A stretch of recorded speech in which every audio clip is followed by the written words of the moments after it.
everybody. Happy Wednesday. It is a very happy Wednesday because I'm coming on live and I love going live. How are we all? I hope you're all great. It's a little drizzly here in London, but there you go. It's January. I'm okay with that. How are we all today? Are we in the midst of wedding planning and wedmin, or are we just chilling at our desks? I know it's lunchtime here in the UK. It's probably early morning or mid-morning over in America. And I just want to say a big hi from me. I know a lot of you know who I am, but I just want to reintroduce myself for anyone brand new who's just engaged or just found this page or this group. I am Karen Cinnamon. I live in London. I'm the founder of smashingtheglass.com and our accompanying membership called Brides Club. And I've been doing this for about 7 years back. Here's my wedding invitation, because I'm going to be talking about guest lists today, and I want to mention something to the wedding invitations. There's my parents at their wedding day. That's my husband's parents on his wedding day. Yeah, so this is our wedding date, 28th April 2013. Back then, when I was planning my wedding, there was nothing like Smashing the Glass available. And I'm, a modern, go-getting woman, and I was trying to plan my wedding, and I felt like nothing was speaking to me. And so not long after I got married, later on in 2013, almost 7 years ago in June of 2013, I thought, you know what?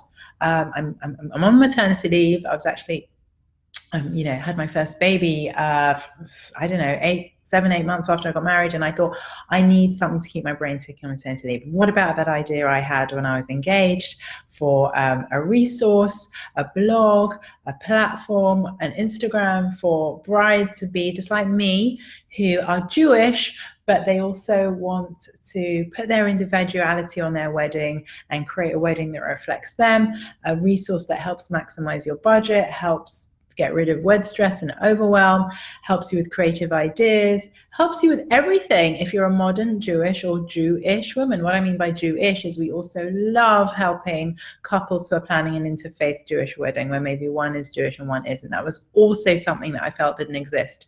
I had a Jewish wedding, but I had loads of friends that were marrying non-Jewish, and they had no blueprint for their ceremony, nothing to guide them and help them and show them what's possible.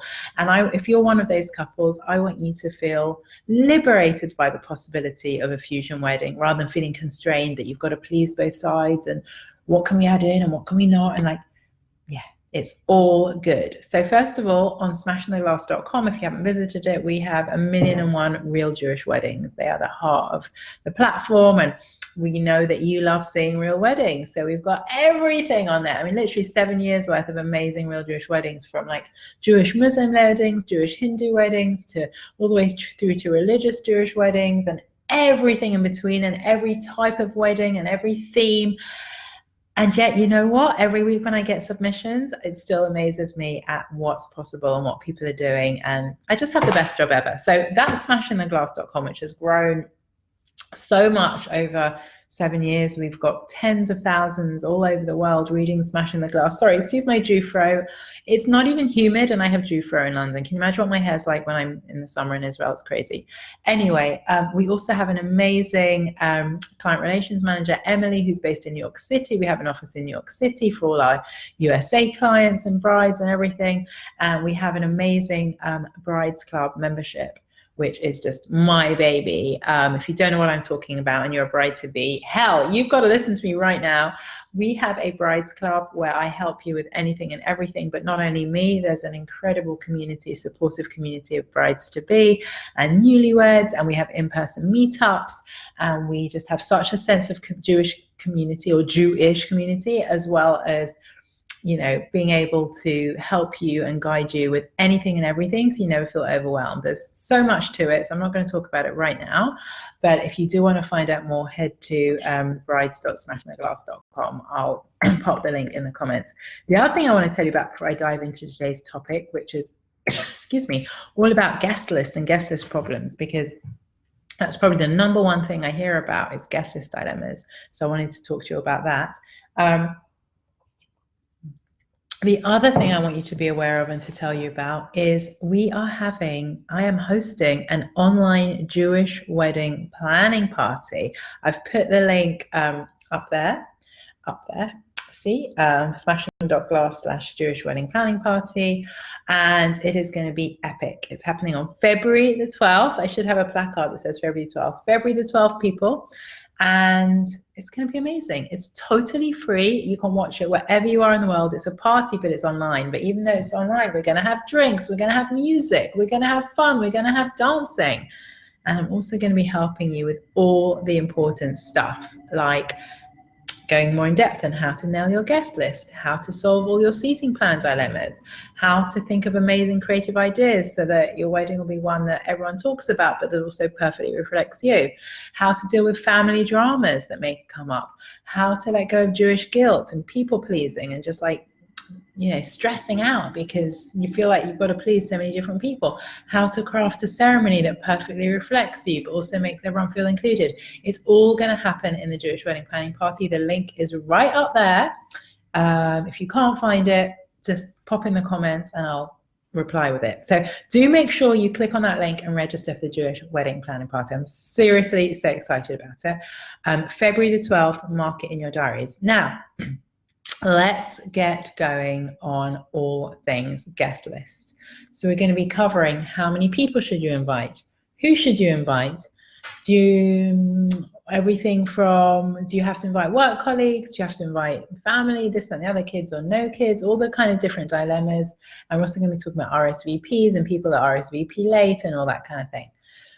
So how many people should you invite? Well, there's no set number of people that you have to invite to your wedding. And it all comes down to three things. What's the capacity? Literally, how many people can you invite? And what's your budget?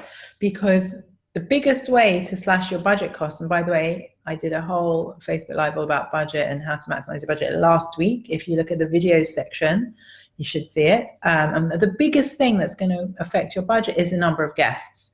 The quickest way to slash your budget is to reduce the number of guests. So as I say, there's no set number of people you have to invite to a wedding. It comes down to three things: capacity, budget, and the third thing, what's your shared vision? What's the shared vision you have for your wedding? When you picture your wedding, do you picture a room full of people or do you picture something really intimate? So those three things: capacity, budget, and your shared vision. And by the way, if you've got any questions, ask them in the comments. I'm here to help live as well.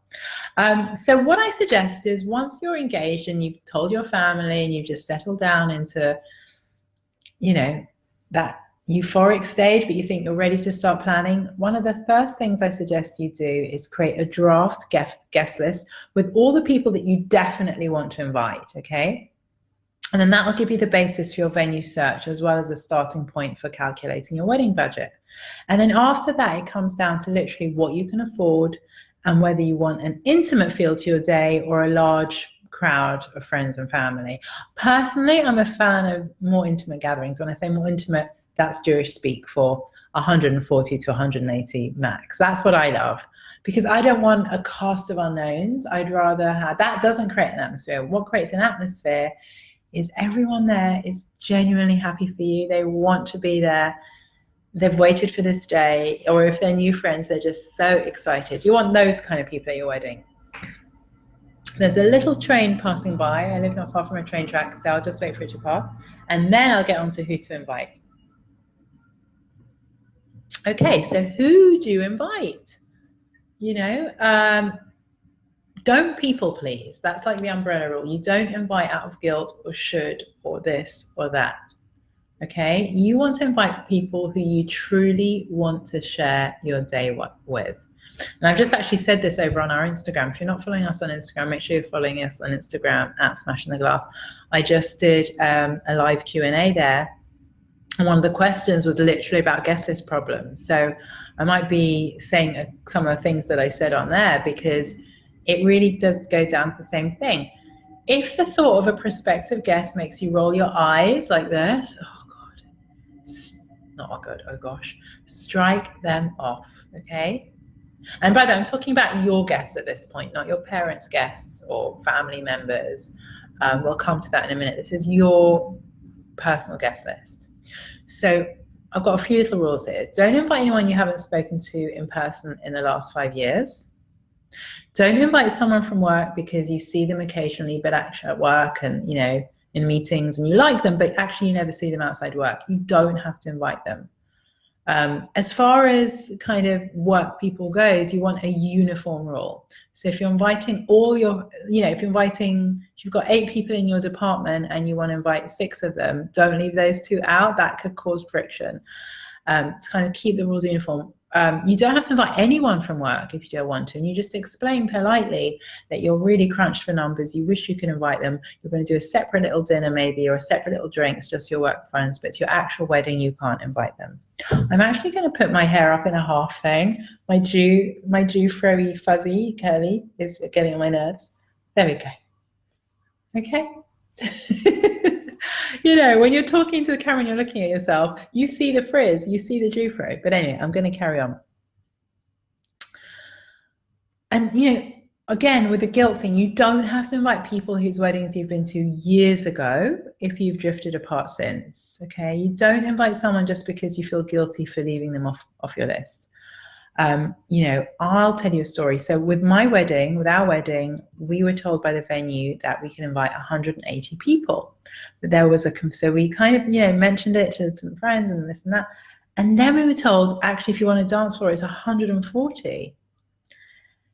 And it was really awkward. And there was one couple who we had to uninvite. And you know what? They really understood because they're true friends. And they knew that, if it wasn't for the fact that we were crunched for numbers, they would be right there. But they also knew that they were relatively new friends. And they knew that, they weren't going to be top 10 in the list. They just knew that. Now, if they had big egos, they would be, what? She's not inviting me. And she did invite me. And actually, those are not the sort of friends you want that are more interested in them and their invitation than your happiness and your decisions that feel right for you. So don't invite people because you feel guilty about it, okay? They are thinking about their egos before they think about you, essentially. So maybe it's a good idea they're not coming if they think they're going to, go crazy because you're not inviting them. On the contrary, though, there is such thing to be said for inviting new friends. If you see yourself still hanging out with those people in 10 years' time, definitely invite them. It's not a case of, only inviting people you've known for a long time. It can be new friends that you still see yourself hanging out with. And also decide how many guests your parents can invite and make sure they stick to it. Maybe I suggest allocating 1/3 of your list to share between both sets of parents. So you've got 2/3 for you and your partner, and your family has your parents have 1/3 to share between the two. If they're paying, it can get a little complicated, I know. We live in an era where if someone like your parents are footing the majority of the bill, sometimes the influence can be increased, sometimes not, depends on the individual family. If that's the case, maybe each set of parents gets 1/3 and you get 1/3. It really varies. Talk things through, but make sure that when you decide on those numbers, they stick to it, okay? The family dramas are a thing that can get in the way and do get in the way. I hear stories where parents have promised a certain amount of money, then suddenly they're pulling it, and it can be very stressful. We talk about all these things in absolute confidence, and we dive much deeper inside my Brides Club. So you are welcome to join Brides Club if you want to talk to me individually about something in confidence. I'd love to help you with that. Now, do you have to invite work colleagues? Okay, well, it depends whether your favorite colleagues have made the transition into being friends outside the office as well. You don't have to invite everybody. You can consider having maybe a separate party and tell everyone at work the wedding itself is a very close friends and family only affair. That's okay, but just like I say, keep it like a uniform decision. And the other thing to consider with your guest list is are these normally the sort of people that you would shout such an expensive dinner for? Okay, weddings are expensive. So if you're kind of in a dilemma about buying something, well, would I normally spend $100 to $200 on this person for dinner? Okay, so depending on your reaction, whether you want to invite them or not. What about things like cousins? So, you want to invite, if you're one of those people, you want to invite a few cousins, but not all of your cousins. Well, again, I would go with a uniform rule. If there's one clear rule when it comes to guest list and diplomacy, it's that what applies to one should apply to all. So don't offend some first cousins by not inviting all first cousins. That's just the way I see it. Invite children, we had again a uniform rule so that no one would feel offended. But you know what? One or two people were offended that we didn't invite their kids, but It's not my job to plan a wedding and please every single guest attending. It's just not. You'll never be able to pick a date that every single person that you'd love to be there can be there. You'll never be able to do that. And if you spend your entire wedding planning period pleasing everybody, you're going to have a miserable wedding planning period. It is as simple as that.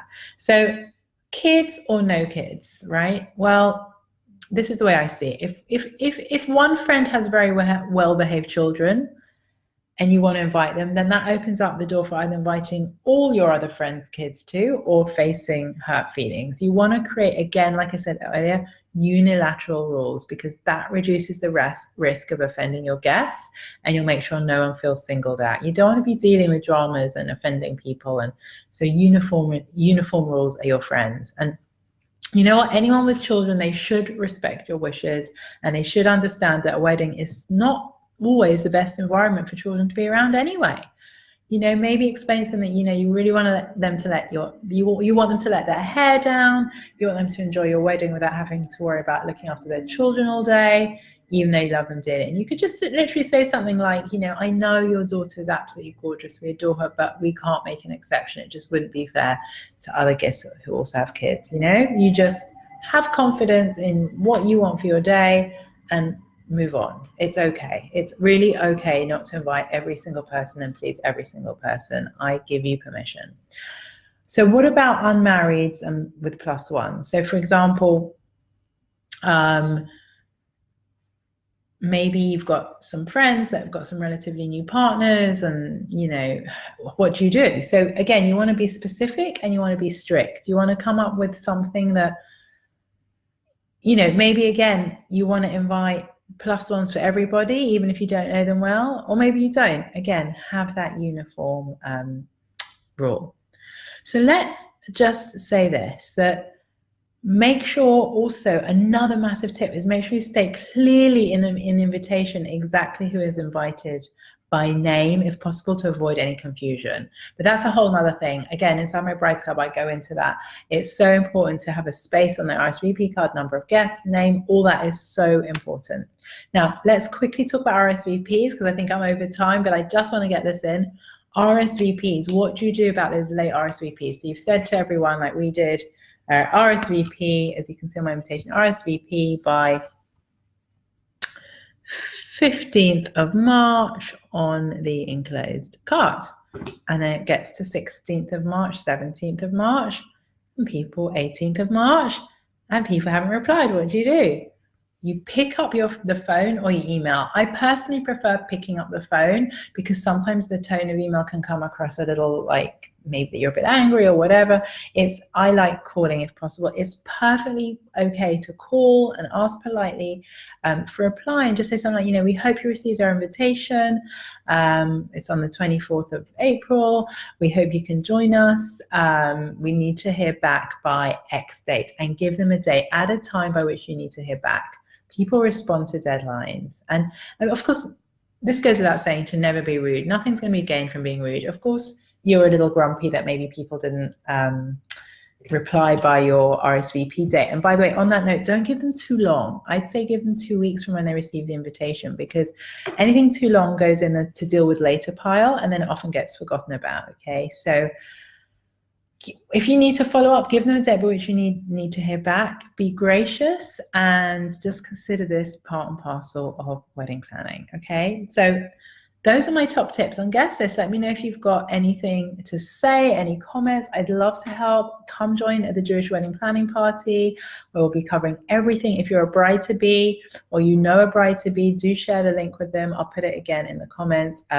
It's going to be absolutely unmissable for all our lovely planning brides, grooms. You're all invited, mothers of the brides, bridesmaids. It's open to everyone, this. It's normally the kind of stuff I only share inside Brides Club, but I'm doing like a one-off event around Valentine's. It's the 12th of Feb, just before Valentine's, to celebrate Valentine's, like a Galentine's party, where we'll be talking all things Jewish and interfaith Jewish wedding planning. So that's it for today. I'm going to come back next week on Wedding Wednesday and talk about venue, how to pick your perfect venue, because I'm kind of doing a series. We started off with the only things you need to know when you're immediately engaged, the only things you need to do when you're just engaged to avoid overwhelm. Then last week we did how to maximize your budget and how to work out your budget. And then this week we've just done guest list. And then next, if you work out all those things, you should be ready to start looking at venues. So I'm going to cover that. If you want access to all this kind of information stage by stage, so you never feel overwhelmed, but it's at your fingertips when you need it, come join my Brides Club. I'd love to have you in there. It is hands down my favorite thing about running Smashing the Glass. And it's just the best. Brides.smashingtheglass.com. So that's it today. I'll see you next Wednesday. Bye.